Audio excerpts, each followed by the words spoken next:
Bismillahirrahmanirrahim.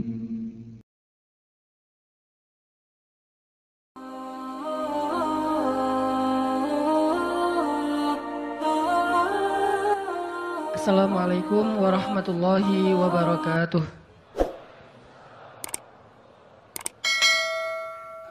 Alhamdulillahi alladzi hadana li hadza wa ma kunna linahtadiya laula an hadanallah. Asyhadu an la ilaha illallah wahdahu la syarikalah wa asyhadu anna Muhammadan abduhu wa rasuluh la nabiyya ba'dah. Radina billahi rabba wa bi Muhammadin nabiyya wa bil islami dina.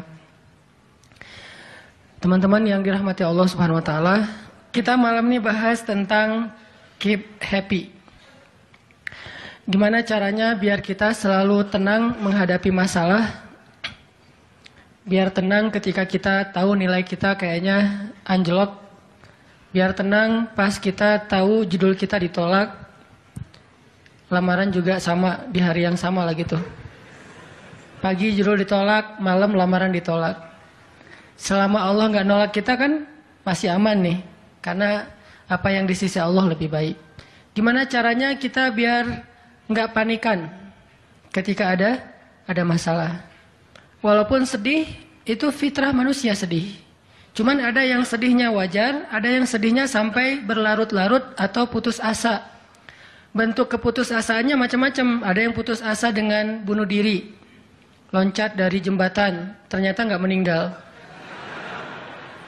gagal bunuh diri gitu kan. Ada yang putus asanya dengan cara ngelakuin perbuatan dosa, kayak mencuri atau udahlah saya mah nggak mau peduli lagi dengan hal haram, yang penting saya ambil aja semua proyek gitu. Nah, ini putus asa. Ada yang putus asa dengan nggak mau lagi bertaubat. Dia ngerasa, aduh kayaknya saya nggak pernah nasuhan nih taubatnya. Taubat, ulangi lagi, taubat, ulangi lagi. Kenapa kita berputus asa minta ampun ke Allah, padahal Allah nggak pernah putus asa mengampuni kita? Kan aneh nih. Allah tuh nggak pernah putus asa mengampuni kita. Nggak pernah bosan menerima taubat kita. Allah nggak pernah bilang, lo datang ntar pasti besok buat lagi. Enggak.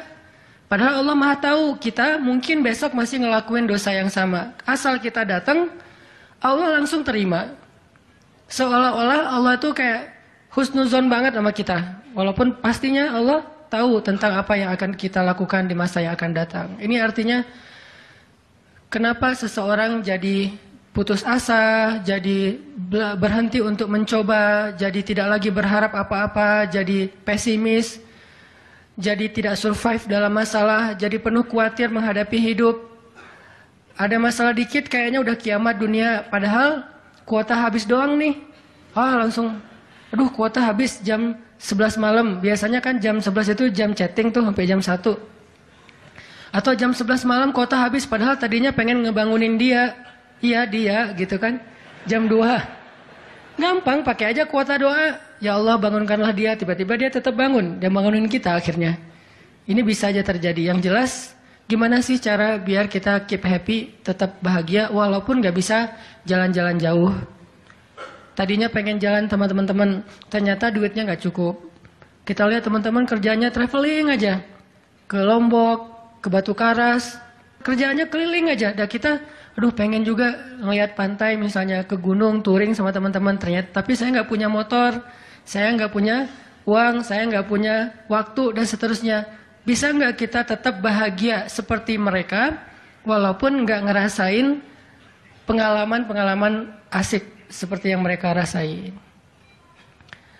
Gimana caranya biar ketika kita sujud, itu sama nyamannya dengan ketika kita tidur di atas pangkuan istri? Belum ya? Nggak tahu sih rasanya. Pokoknya tuh keren banget loh. Salah satu yang bikin saya kalau nggak bisa tidur itu tipsnya adalah tidur di atas pangkuan istri, langsung tidur. Cuman masalahnya susah bangun. Nah ini nih, gimana caranya kalau kita sujud rasanya senyaman itu? Gimana caranya? Bukankah kita selama ini mungkin kita atau saya lah pas sujud pengen cepat bangun? Gimana caranya sujud nggak bangun-bangun? Pas kita sujud, aduh pengen lama gitu sujudnya teh, terutama kalau sholat sendiri. Kalau sholat jamaah memang nggak boleh. Kenapa? Karena hajat orang beda-beda. Nabi kalau sholat jamaah mah standar-standar aja. Tapi giliran sholat sendiri itu sampai orang kewalahan ngikutin Nabi. Dan itu bukan cuma Nabi, sahabat juga kayak gitu. Siti Aisyah, istri Nabi itu. Siti Aisyah itu pernah sholat duha kurang lebih 4 jam. Itu cuma baca 1 ayat doang loh.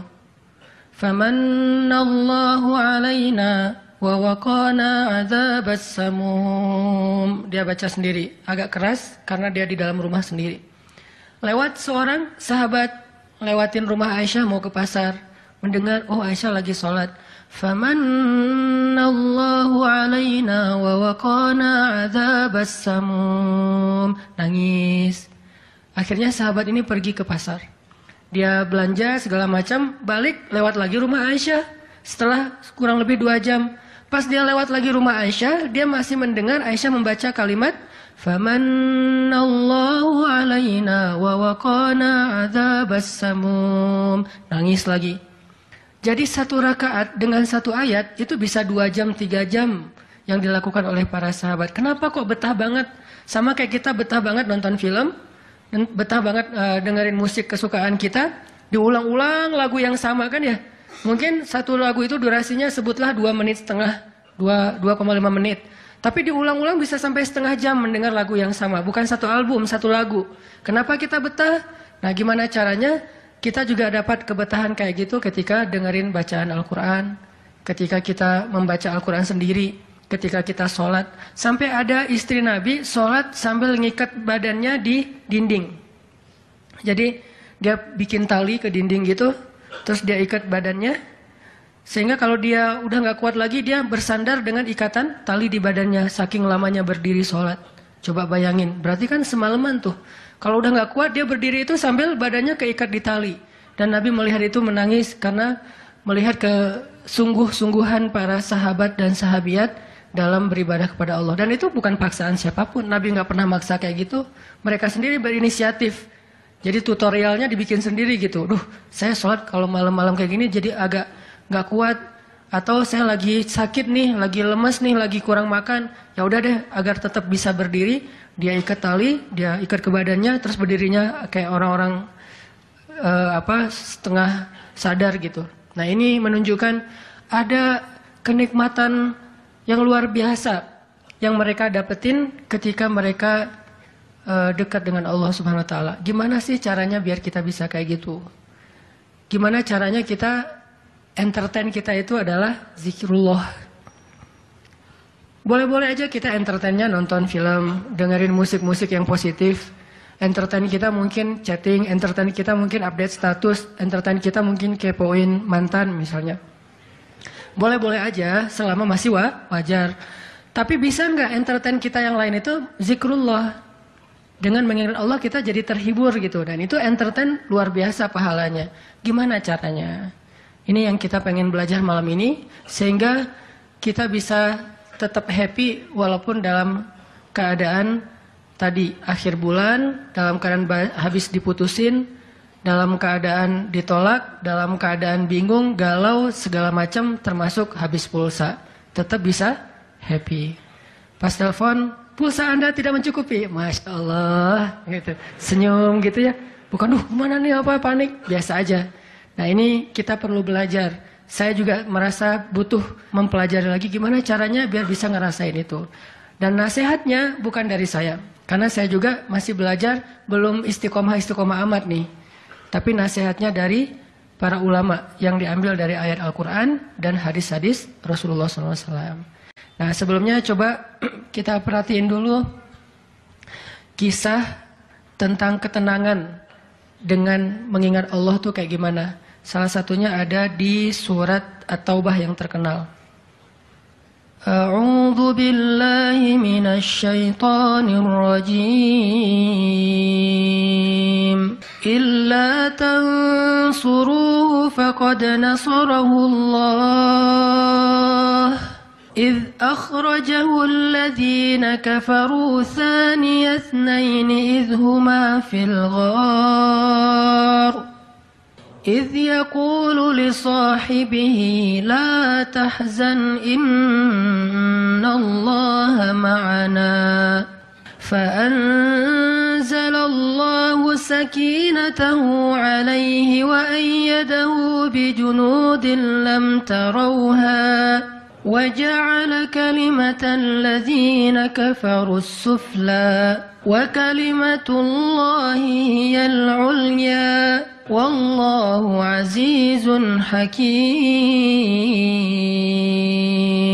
Kalau kalian tidak menolongnya, maka sungguh Allah akan menolongnya. Seperti ketika orang-orang kafir mengeluarkan dia dari kota Mekah pada saat dia menjadi salah satu di antara dua orang yang berdiam di dalam gua, yaitu Gua Thur. Ketika ia berkata kepada sahabatnya, yaitu Abu Bakar, dia di sini siapa? Rasulullah SAW. Ketika dia berkata kepada sahabatnya, La tahzan, innallaha ma'ana. Janganlah kamu khawatir, bersedih, takut, itu sama. Sesungguhnya Allah bersama kita. Maka Allah Subhanahu wa Ta'ala menurunkan rasa ketenangan kepadanya dan menolongnya dengan tentara yang kalian tidak bisa melihat. Sehingga Allah menjadikan kalimat orang-orang kafir itu menjadi dikalahkan atau rendah. Dan kalimat Allah adalah kalimat yang tinggi. Dan Allah Maha Perkasa lagi Maha Bijaksana. Ini kan kata-kata yang paling populer ya. La tahzan, innallaha ma'ana. Tips pertama kalau kita pengen bisa lebih tetap tenang, happy ketika kita dalam tekanan adalah kita tuh memang harus punya sahabat yang selalu mengingatkan kita kepada Allah Subhanahu wa Ta'ala. Sahabat yang mengingatkan kita kepada Allah. Ini yang terjadi kepada Abu Bakar As-Siddiq. Sekelas Abu Bakar yang imannya sampai ke derajat Siddiq, bukan cuma mukmin loh, Siddiqun.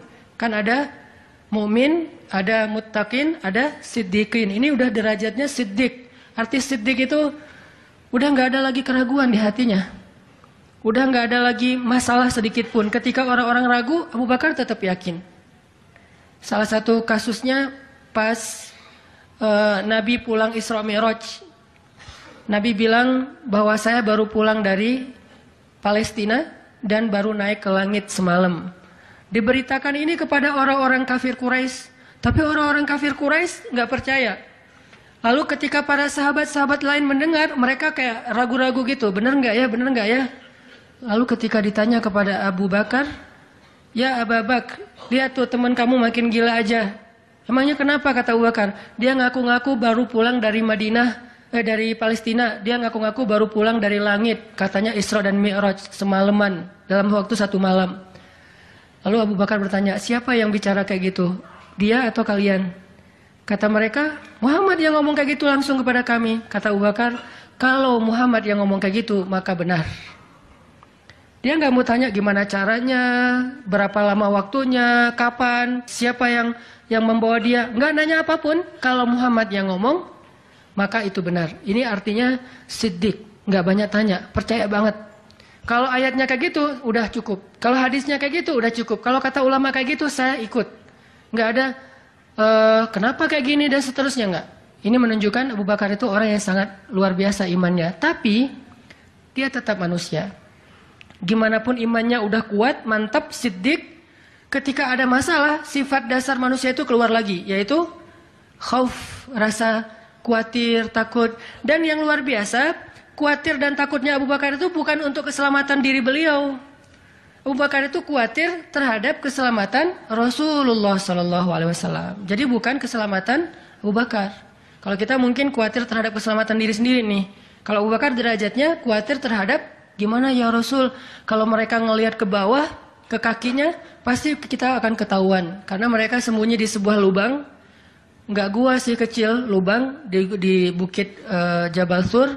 Dan orang-orang kafir Quraisy sudah datang ke lubang itu, berdiri tepat di pintu gua. Kalau mereka ngelihat ke bawah, udah ketahuan tuh, kelihatan Rasulullah sama Abu Bakar.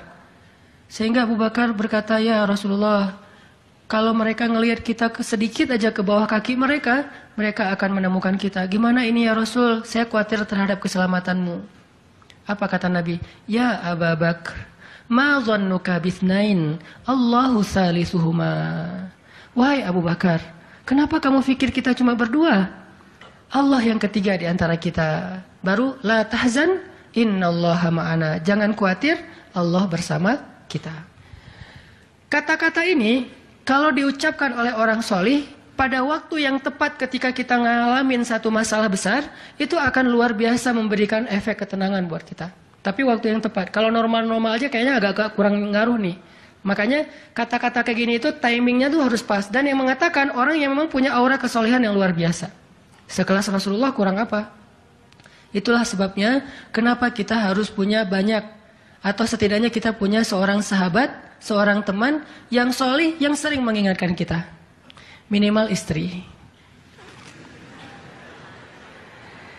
Kenapa? Karena kalau kita galau dalam urusan kerjaan, nanti pas kita pulang ke rumah, yang akan bilang la tahzan innallaha ma'ana adalah pasangan kita. Dengan nada yang lembut, dengan senyum yang khas, dengan dekapan yang mungkin penuh kasih sayang, itu benar-benar bisa bikin kita tenang. Gak tahu tenang karena kata-katanya atau dekapannya nih, enggak. Saya juga bingung. Dua-duanya kali ya. Dia bilang la tahzan ya azizi. Panggilan buat suami bahasa Arabnya yang lembut tuh azizi. Bukan al-aziz ya. Al-aziz mah nama orang. La tahzan ya azizi atau ya habibi atau ya albi. Albi itu artinya jantungku. Jangan dipakai deh, biar saya aja yang pakai itu. La tahzan. Jadi misalnya kayak suami galau tentang kerjaan. Mah, papa lagi galau nih. Kenapa, Pak? Di kantor itu kemarin kita ada tawaran proyek. Cuman proyeknya kayaknya cara untuk ngedapetin proyek itu cara-caranya tuh agak-agak kurang baik gitu. Ada suap segala macam. Tapi itu proyeknya untung besar loh, Mah. Nah, kalau kita nggak suap, kita nggak akan dapat proyek itu. Ini gimana nih, Mah? Diambil nggak? Kan galau nih, udah istikharah belum mantap nih hatinya. Istrinya yang bilang, "Papa, Allah yang kasih kita rezeki. Kalau Papa ninggalin sesuatu karena Allah, Allah akan ganti dengan yang lebih baik." Pasti dari booster ya, Mah. Nyontek gitu ya. Nah, kalau dia ngomong kayak gitu kan jadi mantep nih.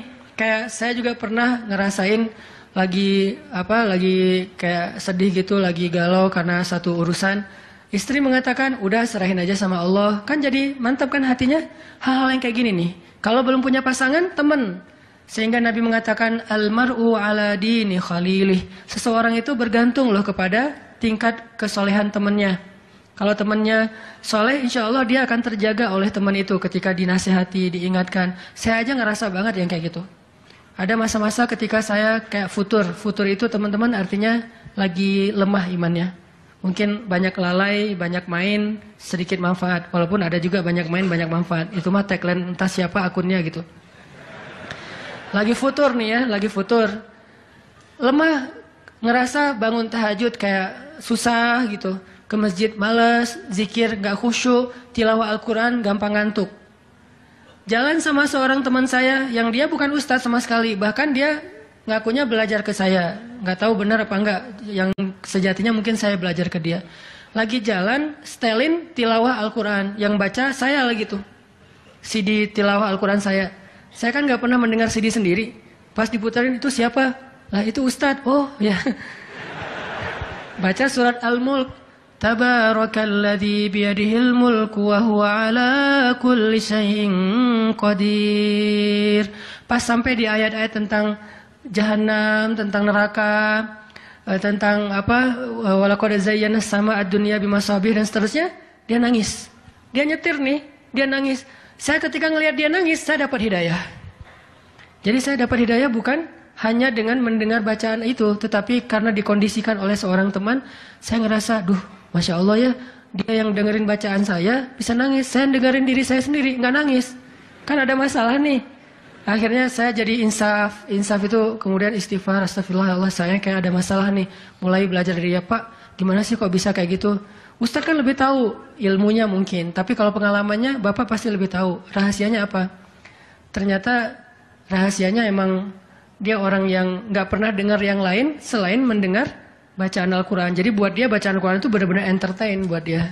Oh berarti kita harus lebih banyakin lagi dengerin Al-Quran. Kalau kita dengar musik sekali, berarti dengar Qurannya 3 kali harusnya, baru masih agak-agak proporsional nih. Sehingga gampang kesentuh, hatinya itu mudah. Tapi pelajarannya tetap teman yang ngebawa kita kepada sesuatu. Ternyata triknya pertama, mengingat Allah itu kan bukan cuma menyebutkan Allah.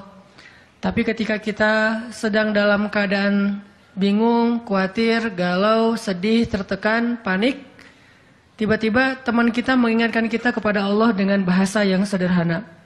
Kalau bahasa sederhananya Al-Quran, la tahzan, innallaha ma'ana. Dan itu boleh diterjemahin ke bahasa yang lebih sederhana versi kita.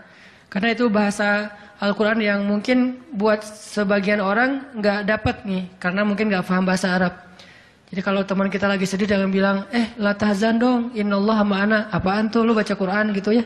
Nggak ngerti kan dia? Kita bisa terjemahin, udah tenang aja, Allah yang bantu. Tenang aja, Allah yang beresin. Tenang aja, serahin aja kepada Allah. Allah itu sebaik-baik kita nyerahin sesuatu. Ngomong kayak gitu tuh kena. Kalau timingnya pas kita lagi ngalamin satu masalah. Terutama masalah-masalah kayak masalah rezeki itu paling bikin kita sering panik. Kehilangan sesuatu, ditipu orang, segala macam. Kita bilang, udah nggak apa-apa, nanti Allah ganti yang dengan yang lebih baik. Allah yang ganti gitu. Allah yang ganti. Tenang tuh jadinya. Karena kita sedang mengetuk kembali imannya di saat dia sedang butuh-butuhnya iman itu. Dan itu butuh teman yang bisa mengingatkan kita. Sehingga Nabi bilang, ciri-ciri teman yang baik itu adalah kalau kita ketemu dia bikin kita sering ingat Allah. Dia bikin kita sering ingat Allah. Coba teman-teman renungkan nih, coba dihitung-hitung. Kita kalau ketemu teman ngomongin dunia berapa sering? Terus ngomongin Allah berapa sering? Kan jarang banget kita ketemu teman ngomongin tentang Allah kan? Dan kayaknya nggak tahu juga bahannya mau ngomongin apa tentang Allah. Kita ngomongin tentang Allah yuk. Ngomongin tentang Allah, apaan tuh? Kan bingung dia tuh. Maksud lo qul huwallahu ahad gitu. Atau ayat kursi. Berarti kita belum terbiasa bicara tentang Allah. Nah ini yang harus kita coba latih pelan-pelan nih. Kita lihai banget nih. Bisa smooth banget masuk ke tema tentang dunia. Bisa ganti-ganti topik. Dan semuanya tentang dunia. Tentang kuliner, tentang kerjaan, tentang jodoh, tentang kuliah, tentang pendidikan, tentang apapun. Tentang teman. Bisa dengan mudah dan seru gitu ngomongin tentang dunia teh. Dan itu bukan sesuatu yang dilarang memang. Cuman kok nggak seimbang kita ngomongin tentang Allah Subhanahu Wa Taala? Coba kita belajar cari teman yang udah sefrekuensi dulu. Arti sefrekuensi bukan sama-sama udah baik, sama-sama udah niat pengen memperbaiki diri, sama-sama udah punya tekad kita pengen hijrah nih. Lagi-lagi bukan merasa diri kita lebih baik dari orang lain, tapi yang udah sefaham supaya nggak banyak perdebatan. Ajak dia ngobrol tentang Allah pelan-pelan dan secara bertahap, gak bisa langsung ngejos. Gak bisa langsung, coba lo sebutin rububiyah, asma Allah yang 99 apa aja. Itu mah cerdas cermat ya. Tapi kita ngomongin Allah tuh baik banget loh, kemarin gini. Allah aja yang diomongin. Sehari minimal kita ngomongin Allah itu sekali deh. Dan sekali itu jadi obrolan, bukan cuma mention doang ya, tapi obrolan gitu. Jadi diskusi. Sekali aja sehari. Dan gak harus lama, mungkin cuma 5 menit. Kalau kita gak bisa ngelakuin itu secara spontan, gak apa-apa di setting. Kita ketemu sama teman kita bikin kayak program gitu. Kita kalau ketemu pokoknya harus sekali sehari ngomongin tentang kebesaran Allah. Coba digituin. Makin sering itu makin akan nanemin satu belief faith di dalam hati kita. Sehingga ketika nanti kita ada masalah diketuk rasa iman itu, cepat baliknya. Berarti kita harus cari teman yang mau menasihati kita, bicara bareng kita tentang kebesaran Allah. Dan itu yang dilakukan Nabi Musa dengan Nabi Harun ketika berdakwah, yang Allah sebutin di surat Toha. Nabi Musa mau berdakwah kepada Fir'aun, minta teman supaya bisa mengingat Allah ketika lagi dalam keadaan marah. Soalnya Musa tahu, Musa itu orangnya marah. Kalau udah marah ngeri. Harun orangnya kalem, woles. Sehingga butuh seseorang yang bisa menahan amarah dan emosinya Musa. Sehingga kata Musa, ya Allah beri saya seorang teman yang bisa mendampingi saya dalam dakwah, yaitu Harun. Kay nusabbihaka katsira wa nadhkuraka katsira, supaya kami sering bisa mengingat engkau. Artinya kalau Musa sendiri marah, lupa sama Allah. Tapi kalau ada Harun, Musa istighfar, astagfirullahaladzim. Gitu. Begitu juga nabi kecil. Ada 2 orang nabi kecil sepupuan. Siapa dia? Isa dan Yahya. Nabi Isa dengan Nabi Yahya. Anak kecil 2 orang nih. Dua-duanya keren. Dua-duanya soleh. Dua-duanya ganteng. Dua-duanya idola. Selebgram lah di masanya. Pokoknya luar biasa nih 2 orang. Cowok. Anak usia, kalau nggak salah Yahya waktu itu umurnya udah sekitar 10 tahun. Isa baru lahir, berarti beda 10 tahun. Pas mereka ABG, beda 10 tahun tapi nyambung ngobrolnya. Pas mereka jalan kemana-mana berdua tuh. Yang satu orangnya gampang tersentuh, nangis, yaitu Yahya. Yang satu lagi orangnya tegas, yaitu Isa. Sehingga kalau Isa lagi marah, Yahya yang mengingatkan, Isa tenang. Akhirnya tenang. Pas Yahya terlalu kayak baper gitu, aduh kasihan. Yahya itu kan orangnya kasihan, gampang kasihan, sehingga jadi agak-agak kurang tegas. Kata Isa, nggak bisa gitu dong. Akhirnya diingatkan. Nah ini pentingnya teman. Nabi aja butuh teman. Kalau kita mau kepo dikit nih, kenapa sih Rasulullah memilih Abu Bakar untuk nemenin hijrah? Kenapa nggak Umar gitu? Supaya aman. Hijrah bareng Umar, siapa yang berani ngejar coba? Umar berdiri depan Ka'bah. Ya ayuhan nas, ya ma'syara Quraisy. Wahai manusia, wahai orang Quraisy, fa'lamu anni muhajir. Ketahuilah saya pengen hijrah, kata Umar. Siapa yang pengen istrinya jadi janda, anaknya jadi yatim, tunggu saya di balik bukit itu. Ada yang berani? Diam semuanya. Coba Rasul kalau hijrah bareng Umar, enak kan? Wahai orang-orang Quraisy, wahai manusia, saya sama Rasul nih mau hijrah. Siapa yang berani nunggu saya di balik bukit itu? Kalau enggak dia akan hilang kepalanya. Enggak ada yang berani kan? Kenapa Rasulullah milih orang yang lemah seperti Abu Bakar? Udah kurus, lemah, dan kaumnya kabilah yang lemah, Bani Taim. Bani Taim itu lemah kabilahnya, enggak seperti kabilahnya Umar bin Khattab. Kenapa bukan Umar? Kenapa bukan Hamzah? Hamzah itu pemanahnya para sahabat, pemanahnya orang-orang Mekah. Dan juga nggak ada yang berani sama Hamzah. Hamzah mukul Abu Jahal di depan orang banyak, nggak ada yang berani balas. Ketika Abu Jahal mukulin Rasul lagi sholat depan Ka'bah, Nabi lagi sholat digebukin sama Abu Jahal. Dibelain sama Abu Bakar ikut digebukin. Akhirnya wajah Abu Bakar itu nggak dikenali lagi, saking babak belur. Itu digebukin sama Abu Jahal dan teman-temannya. Ketika Hamzah dengar berita itu, langsung Hamzah pergi ke tempat orang-orang ngumpul, dicari mana Abu Jahal, dipukulin sama Hamzah sekuat-kuatnya sampai berdarah-darah Abu Jahal, tapi orang Quraisy nggak ada yang berani balas. Saking terpandangnya Hamzah. Kenapa nggak dengan Hamzah, pamannya sendiri?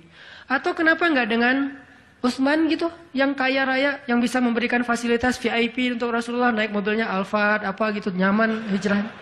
Kenapa Abu Bakar yang udah jatuh miskin, fisiknya lemah, kabilahnya tidak dipandang? Kenapa? Karena Abu Bakar itu yang paling solih di antara semua sahabat. Jadi pilihannya kesolihan, bukan kekuatan fisik. Kenapa? Kesolihan itu bisa menutupi kekuatan fisik yang kurang. Kenapa? Allah yang maha kuat. Kesolihan bisa menutupi kurangnya harta, Allah yang maha kaya. Kesolihan bisa menutupi kekurangan dari dukungan kabilah. Allah lebih banyak lagi dukungan dari langit dan bumi. Yang dicari oleh Rasulullah itu adalah teman yang soleh. Ya Abu Bakar, temani saya hijrah. Siap ya Rasulullah. Hasilnya apa? Dikejar-kejar sama orang Quraisy karena mereka nggak takut dengan Abu Bakar. Tapi ketika mereka mau ketemu dengan Rasulullah dan Abu Bakar di dalam gua, Allah palingkan wajah mereka dari melihat ke bawah kaki mereka. Allah punya banyak cara. Ada ulama yang bilang bukan cuma dipalingkan, tapi tiba-tiba merpati bikin sarang di situ laba-laba, walaupun ada perdebatan di antara ulama ini hadisnya sahih atau enggak. Yang jelas, yang pasti nih, Allah melindungi mereka dengan banyak cara sehingga nggak bisa ditangkap. Allah yang bertindak, jadi butuh teman yang soleh. Walaupun nanti kenyataannya teman yang soleh ini malah ditenangkan oleh Rasulullah, bukan Rasulullah ditenangkan oleh dia gitu. Kan nyari teman yang soleh biar bisa menenangkan nih. Ternyata pas ada masalah, Rasul gimana? La tahzan, innallaha ma'ana, tenang, udah beres. Bisa nggak kita coba latihan ini? Kalau kita berteman dengan seseorang, niat kita pengen saling mengingatkan. Wa tawasau bil haq, yaitu mengingatkan tentang Allah. Wa tawasau bis shab. Itu kayak gitu tuh ayatnya. Pertama hak dulu, kedua sabar. Kalau nasihatnya udah benar, insya Allah sabar. Jadi kalau kita pengen menasihati teman kita atau dinasihati oleh teman kita supaya lebih kuat, bisa tough, bisa survive dalam masalah, minta dia menasihati kita al-haq. Dan siapa al-haq? Allah Subhanahu wa taala. Wa tawasau bil haq artinya saling menasihati dengan nama Allah. Udah serahin aja sama Allah. Allah itu maha ini sebutin dengan bahasa sederhana. Langsung sabar jadinya. Langsung lebih kuat, lebih tenang. Itu yang pertama teman-teman. Kita sering berteman dengan orang yang insya Allah dia yakin sama Allah lebih kuat daripada kita. Imannya lebih mantap daripada kita. Yang kedua, gimana caranya biar kalau kita menyebut nama Allah, kalau kita sholat, kalau kita berzikir itu jadi lebih tenang gitu, lebih happy. Karena sebetulnya orang mukmin itu bahagianya itu ada di dalam hati. Kalau bahasa Ibnu Taimiyah, surgaku itu di sini. Surga orang mukmin itu di hati. Surga kita itu bukan rumah, surga kita itu bukan mobil, surga kita itu bukan pekerjaan, surga kita itu bukan tempat jalan-jalan, tapi semua itu kebaikan, kesenangan. Cuman surga kita ada di sini. Dan ini kita bawa kemana-mana. Jadi nggak susah menemukan surga teh. Aduh, bete nih kenapa nggak bisa jalan? Bete nih kenapa nggak bisa nonton? Bete nih kenapa nggak bisa nyaman di rumah? Bete nih kenapa? Gampang bete karena surga kita bertempat di sesuatu tempat yang sulit untuk kita jangkau. Harusnya itu jadi hiburan buat kita, bukan surga. Sedangkan surga memang adanya di hati. Ada masalah, Allah lebih kuasa, makhluk tidak kuasa. Ada masalah, kita bilang, Allah maha besar, masalah saya kecil dibandingkan Allah. Kalau dibandingkan kita, mungkin kita lebih kecil daripada masalah. Tapi dibandingkan Allah kita, Allah lebih besar. Allahu Akbar. Kita belajar Allah yang maha memelihara. Kita kan dipelihara Allah, terus ngapain kita khawatir? Kalau gitu nggak usah ikhtiar, Ustaz. Ikhtiar, tapi jangan libatkan hati. Ikhtiar itu pakai tangan, pakai kaki, pakai tenaga fisik. Hati nggak perlu berikhtiar. Hati itu bertawakal. Fisik kita berikhtiar, hati kita bertawakal. Jangan sampai hati kita ikut ikhtiar, ini bahaya nih. Kalau hati kita ikut ikhtiar, berarti kita lebih percaya kepada makhluk daripada Allah. Nanti akan mentok, kalau udah mentok putus asa, itu penyebabnya. Gara-gara hatinya baper dengan ikhtiar. Ketika jalan-jalan ikhtiar itu tertutup, hati kita jadi give up. Nyerah aja deh. Sedangkan kalau hati kita nggak ikhtiar, dia cuma tawakal. Jalan tertutup, dia masih bilang, Allah maha kuasa. Ala kulli syai'in qadir. Segala sesuatu Allah maha bisa. Nggak mungkin nggak bisa. Tetap. Makanya jangan ikhtiar pakai hati. Ikhtiar pakai tenaga. Hati tawakal babnya. Sehingga tawakal itu amal hati. Ikhtiar itu amal fisik. Kan dalam Islam itu ada amal batin, ada amal zahir ya. Amal batin hati, amal zahir fisik kita. Ikhtiar amal zahir, jangan dicampur dengan amal batin. Coba teman-teman buka deh surat Hud, surat 11. Kalau ragu tentang rezeki baca nih ayat nih. Surat 11, surat Hud ayat 6. Wa ma min dabbatin fil ardi illa 'ala Allahi rizquha wa ya'lamu mustaqarraha wa mustawda'aha kullun fi kitabim mubin. Tidak ada satu hewan melata pun di muka bumi kecuali Allah menjamin rizkinya. Ini amalan hati nih. Ini ayat untuk menguatkan hati kita, bukan menguatkan fisik. Tapi biasanya hati kalau udah kuat, fisik ke bawah. Kan kata Nabi kalau hatinya baik, yang lain ikut baik. Kalau hatinya buruk, yang lain ikut buruk. Jadi kalau hatinya udah give up, pasti fisiknya jadi lemah. Kalau hatinya tough dan masih punya belief ke Allah, masih punya harapan, maka fisiknya juga akan kuat.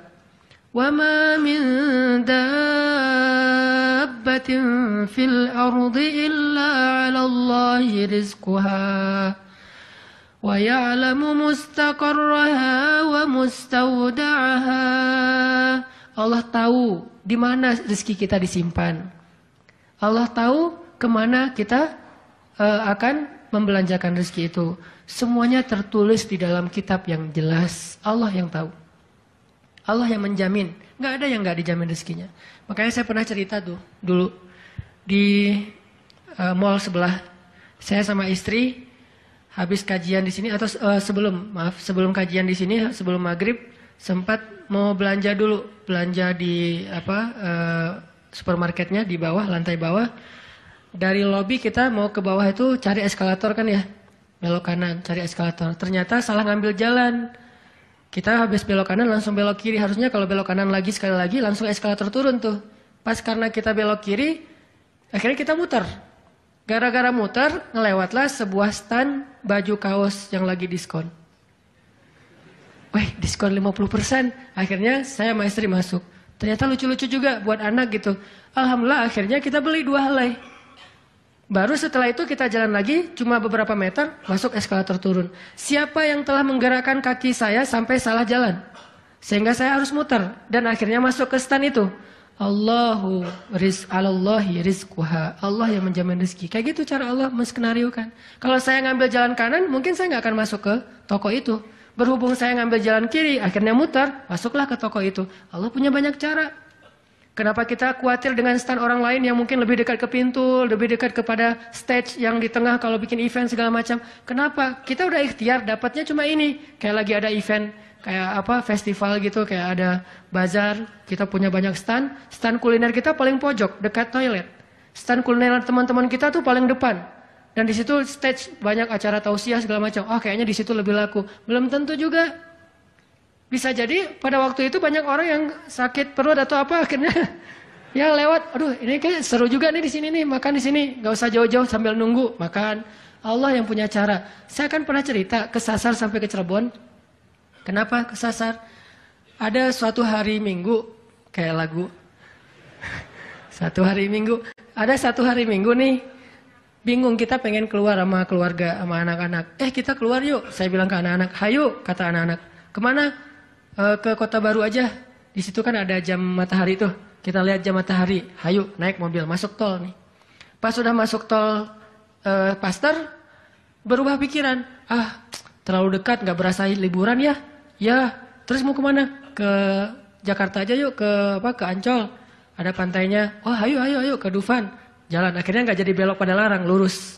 Niatnya ke Ancol. Sebelum Cikampek berubah lagi pikiran. Ancol mah pantainya gitu-gitu aja ya, udah pernah ya. Terus gimana dong? Cari pantai baru deh yang di daerah Indramayu, Cirebon gitu. Siapa tahu ada yang lebih bagus yang masih virgin. Boleh, keluarlah Cikampek. Waktu itu belum ada tol Cipali ya. Keluar Cikampek, akhirnya nyisir Subang, Indramayu, nggak dapat pantai yang kita nyaman nih. Berhenti sebentar, nggak nyaman ini banyak sampah. Akhirnya jalan lagi. Sampai dari pagi keluar asar makan empal gentong di Cirebon. Siapa yang mendatangkan saya ke warung empal gentong itu? Pas kita masuk, orangnya bahagia banget gitu.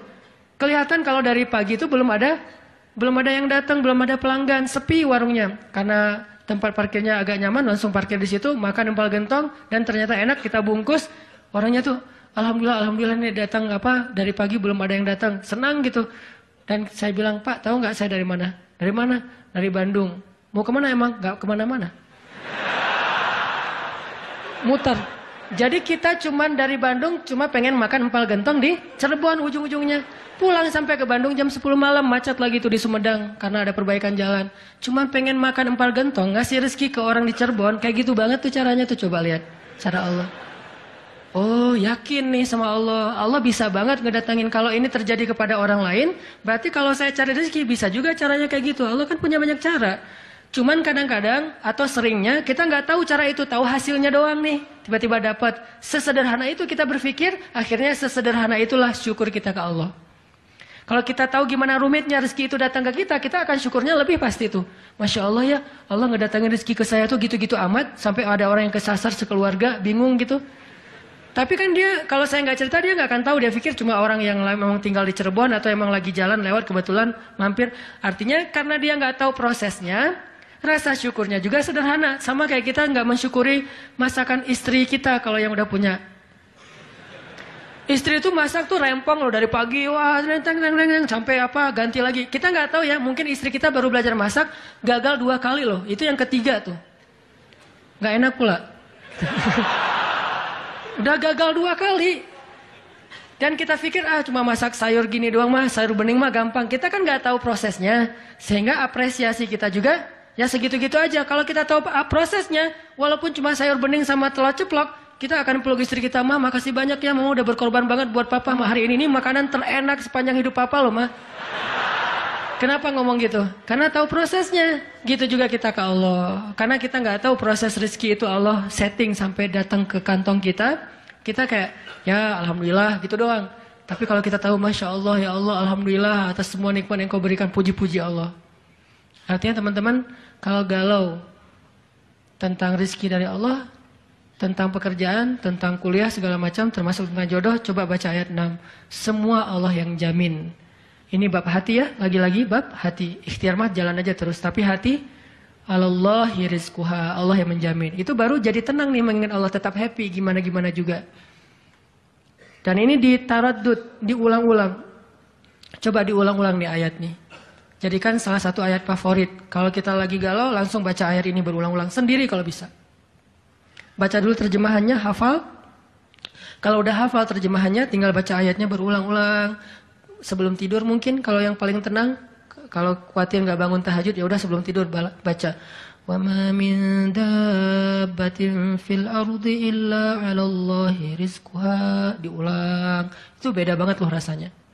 Belajar untuk mentafakuri kebesaran Allah, sehingga kalau kita nanti ada masalah, mengingat Allah, lebih mantap. Jadi 2 ya, 1 teman, kedua sering-sering tafakur. Wa yatafakkaruna fi khalqis samawati wal ard. Tafakur. Dan sebetulnya teman-teman ya, kalau kita mau lebih persis nih, sholat duha itu ya, emang sholat tafakur sebetulnya. Dulu para sahabat atau para anbiya, sholat duha itu di tempat terbuka. Di bukit, di kebun gitu. Sholat duha itu di tempat-tempat alam terbuka. Jadi benar-benar untuk tafakur alam. Sholat duha itu fungsinya untuk itu sebetulnya. Walaupun boleh banget dilakuin di dalam ruangan, di masjid, di rumah, di kantor. Boleh banget di kampus. Tapi kalau kita ada kesempatan sesekali, coba deh. Sengaja ngapain touring ke atas misalnya, ke Lembang, pengen duha. Dan duduk sendiri, jangan berjamaah. Bukan gak boleh, boleh aja salat sunnah berjamaah. Cuman kali ini kita pengen menyendiri aja berdoa sama Allah. Duduk, ngomong sama Allah. Ya Allah, jangan biarkan saya berputus harapan kepada Engkau. Jangan biarkan saya berputus asa dari rahmat-Mu. Bimbing hati saya ya Allah, tolong saya dalam masalah ini. Engkau maha kuasa. Siapa lagi yang bisa nolong saya selain Engkau? Ngomong kayak gitu sama Allah. Yang romantis. Yang akrab gitu. Jangan sampai kita ngomong ke Allah tuh kayak orang gak kenal. Cuman copy paste. Rabbana atina fid dunya hasanah fil akhirati hasanah wa qina azabannar. Amin. Udah kayak gak kenal gitu. Ngomong sama Allah itu akrab. Ngomong ya Allah gimana nih. Saya ada masalah kayak gini. Curhat sama Allah. Itu beda loh. Kalau itu kita coba praktekin. Saya yakin. Asal sesuai dengan cara-cara tadi tuh. Sendiri. Alam terbuka. Curhat sama Allah. Ingat kebesaran-kebesaran Allah. Insya Allah. Bizikrillahi tatmainnul qulub, tenang banget tuh hati. Saya kadang-kadang mempraktekkan itu walaupun nggak di alam terbuka banget, tapi minimal mencoba untuk menyendiri gitu. Rasulullah kalau lagi ada masalah sama keluarganya menyendiri di masjid kan, duduk di mihrab berzikir pada Allah, ya Allah, ya Allah, Engkau lah yang maha penyabar, saya tidak sabar. Terus curhat sama Allah, kayak anak pulang curhat sama ibu, gimana rasanya? Kan tenang kan? Kayak kita curhat sama teman, pasti beda. Cuma emang yang paling indah curhat sama ibu atau sama ibunya anak-anak. Itu beda banget tuh. Nah harusnya kita curhatnya ke Allah kayak gitu tuh. Tapi jangan bilang, mah, tapi angkat tangan. Salah, bukan mah, ya Allah gitu. Allah dipanggil mah, jangan. Karena terlalu menjiwai pengen punya ya. Ustadanan mah ngebully wae. Tapi benar loh teman-teman. Saya tuh membuktikan kata Allah setengah agama itu benar. Agama itu rasanya hati kita itu kayak belum sempurna sebelum ada Dia. Jadi gimana pun solehnya tuh kayak nggak kayak ada yang kurang gitu. Apa ya yang kurangnya di hati saya ya? Apa ya? Ternyata namanya belum tertulis, nggak jelas juga namanya siapa gitu. Kalau udah ada itu beda banget. Curhat, ngobrol, jalan, dan kalau dia orangnya soleh, pas lagi galau dia yang langsung mengingatkan kita. Kalau perlu dia yang membangunkan kita. Tahajud berdua yuk, hayu tahajud berdua. Jangan panjang-panjang ya baca ayatnya, ya siaplah. Kalau dia request kan siap ya, bacanya jangan panjang-panjang. Kalau teman-teman yang request, kalian mah juga baju hijrah aja udah kayak gitu. Lihat nih gua nih sholat tahajud nih 15 juz. Luar biasa ya. Kalau istri biasanya lebih kasih sayang. Kasihan nih istri saya seharian capek nungguin sambil tidur-tiduran gitu. Nonton TV gitu, capek dia kasihan seharian nonton TV teh. Itu teman-teman, mudah-mudahan kita bisa ngambil 2 trik tadi cara biar lebih tenang, happy. Kalau mengingat Allah, satu, memang butuh teman yang mengingatkan kita, bukan kita ingat sendiri. Yang kedua, banyak-banyak membaca, mentafakuri, mikirin tentang Allah itu emang maha kuasa. Salah satu materinya surat Hud ayat 6 tadi tuh. Makin kita yakin sama Allah, begitu kita ingat Allah, itu makin lebih ngaruh ke hati kita. Tapi kalau kita nyebut nama Allah nggak yakin, cuma insya Allah, ya Allah, subhanallah, masya Allah, nggak ngaruh, cuma zikir doang.